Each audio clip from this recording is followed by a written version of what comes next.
sa disparition a provoqué une vive vague d'émotions à travers le monde.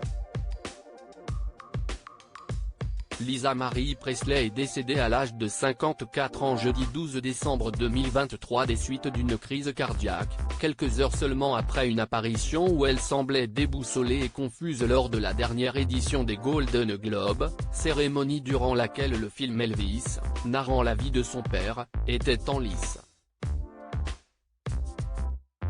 Des derniers instants au cours desquels la chanteuse était particulièrement triste.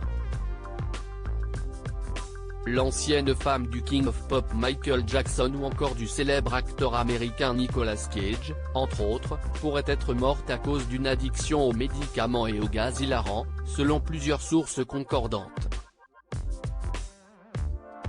Elle laisse derrière elle deux jumelles, Finlay et Harper, qu'elle avait eues en 2008 avec son ex-mari Michael Lockwood, ainsi que sa fille Riley Keough, issue de son union avec Danny Keough.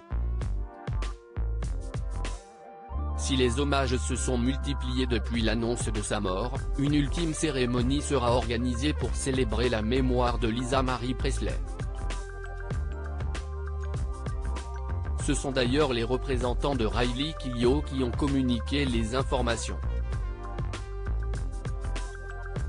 Les obsèques auront ainsi lieu à Graceland, le splendide manoir historique d'Elvis Presley, dont elle était la fille unique, situé à Memphis. Un monument historique national. Elle sera ainsi enterrée aux côtés de Benjamin Keough, son fils et frère de Riley, qui s'est donné la mort avec une arme en feu en 2020 alors qu'il était âgé de 27 ans. Un décès tragique qui avait d'ailleurs particulièrement touché Lisa Marie Presley, qui a admis à plusieurs reprises avoir du mal à se remettre de ce drame. Le manoir de Graceland est un lieu particulièrement symbolique puisque c'est ici que la famille Presley s'est installée. Elvis, le King of Rock'n'Roll, a acquis cette demeure de 1620 mètres carrés en 1957.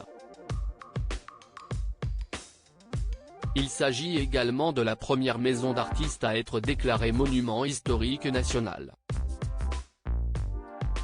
Lisa Marie Presley y a vécu durant son enfance et en a hérité au moment de la mort de son père, tout comme plusieurs millions de dollars qu'elle a perdus au fil des ans.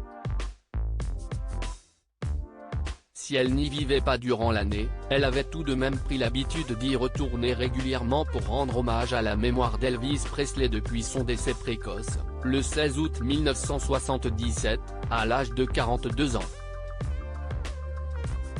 Finlay, Harper et Riley, les trois filles de Lisa Marie Presley héritent à leur tour du manoir de Graceland.